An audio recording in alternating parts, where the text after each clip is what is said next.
Ang 18 individual na nagpakilalang ex-Marines na tumistigo sa Senate Blue Ribbon Committee, hearing kaugnay ng flood control scandal, ay huling nagtrabaho bilang mga security aides o NOY bodyguard staff ng dating mambabatas na si Ako Bicol Party List Representative Elizalde.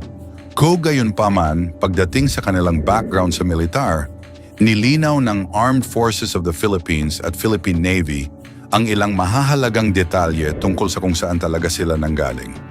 Hindi na aktibong sundalo, ayon sa AFP, noong nangyari ang mga ibinubunyag nilang anomalya gaya ng pagdadala umano ng mga bag na puno ng pera. Wala na sila sa aktibong serbisyo ng militar. Ginawa nila ito bilang mga pribadong individual o empleyado. Dishonorably discharged, kinumpirma ng Philippine Navy na ang malaking bahagi, majority, sa kanila ay natanggal sa serbisyo sa pamamagitan ng dishonorable discharge. Ang iba ay hindi naging Marine. May 4 sa kanila na base sa opisyal na record ng militar ay hindi kailanman naging miyembro ng Philippine Navy o ng Philippine Marine Corps, PMC. Ayon sa pahayag ni Colonel Xerxes Trinidad, Public Affairs Chief ng AFP, ang ilan sa mga testigo ay nagmula rin sa Philippine Army at hindi purong Marines, kaya mas tumpak silang kilalanin bilang mga dating staff, security aides o pribadong testigo sa halip na iugnay ang kanilang testimonya sa institusyon ng militar. O pwedeng-pwede silang maging witness. Sa katunayan, opisyal silang inimbitahan bilang mga resource persons ng Senate Blue Ribbon Committee at humarap na sa pagdinig upang magbigay ng kanilang testimonya. Sa ilalim ng batas at ng mga patakaran ng Senado, ang sinumang individual na may direktang kaalaman sa isang issue, anuman ang kanilang nakaraang background, ay pwedeng tumestigo. Gayunpaman, ang kanilang pagiging witness ay may kalakip na malalaking hamon pagdating sa legalidad, kredibilidad at proteksyon. Isa, ang bigat ng kanilang kredibilidad, credibility. Bagamat tinatanggap ang kanilang salaysay, sinusuri ng husto ng mga senador ang kanilang kredibilidad dahil sa mga sumusunod na issue. Logistical nightmare ng reklamo. Ayon sa kanilang testimonya, nasa 805 bilyong piso ang kabuuang kickbacks na dinala nila gamit ang mga maleta, gaya ng mga mamahaling Rimowa suitcases.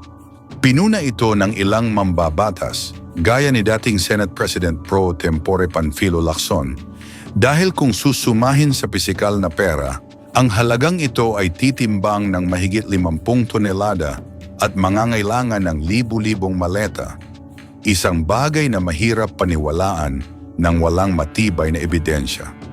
Issue ng corruption o suhol, lumutang din ang mga ulat mula sa National Bureau of Investigation, NBI, na iniimbestigahan ang aligasyon na may nag-aalok umano ng hanggang 5 milyong piso sa bawat isa sa kanila para lamang tumestigo laban sa mga nakaupong opisyal. Military background, ang pagkakadiskubre na ang karamihan sa kanila ay dishonorably discharged at ang iba ay hindi naman talaga naging tunay na Marine, ay nagagamit ng mga nasasangkot na politiko upang papanghinain ang kanilang integridad bilang saksi. 2. Kakulangan sa dokumento, documentary evidence.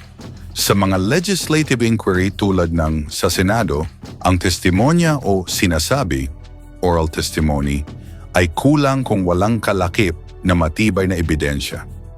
Pinuna ng Malacanang at ng iba pang mga opisyal na idiniin sa iskandalo, gaya ni na Speaker Martin Romualdez at iba pang mambabatas, na puro kwento at pagtuturo lang ang ginagawa ng mga testigo nang walang ipinapakitang resibo, litrato o kasulatan na magpapatunay na nag-deliver nga sila ng pera.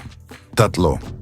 Delikado para sa kanila, self-incrimination, dahil inamin nila sa kanilang magkakasamang salaysay, consolidated affidavit, na sila ang nagsilbing bagmen o tagatira at tagahatid ng milyon-milyong pisong suhol, inilalagay din nila ang kanilang sarili sa panganib.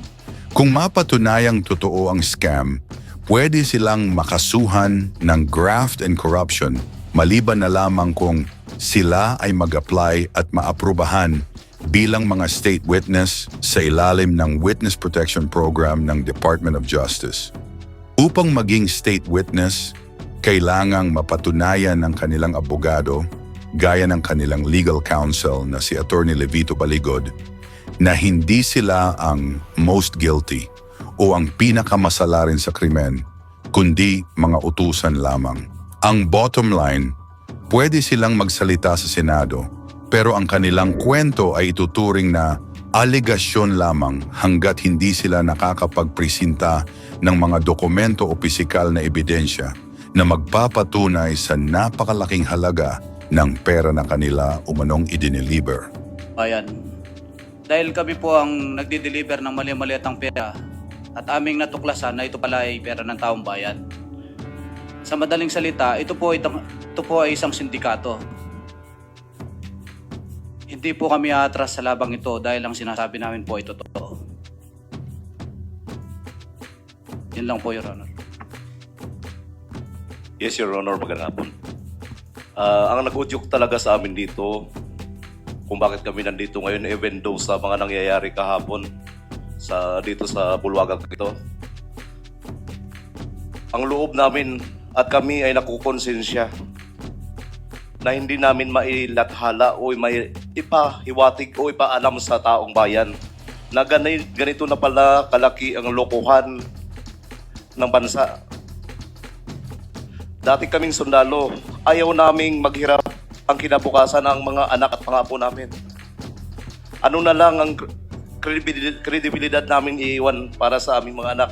Alam niyo pala na may ganyang lokohan sa gobyerno noon, bakit hindi kayo lumabas? At isasama namin sa libingan namin itong pangyayaring ito, Your Honor. Kasi sobra na rin kasi. 18-point-something trillion ang utang ng Pilipinas, paano ang bayan, paano ang kinabukasan natin. Itong kasamaan ko nandito, nagdesisyon kami kahapon na kahit anumang mangyari, na kahit saan man tayo pupulutin, kulungan, o anumang paggagamit ng gobyerno laban sa atin, itutuloy natin to, laban natin to para sa bansa at para sa kaiuunlad ng bansang Pilipinas. Maraming salamat po. Meron po kayong nakikita ang isang private jet. Ayan po, naka-flash. Hello, sir.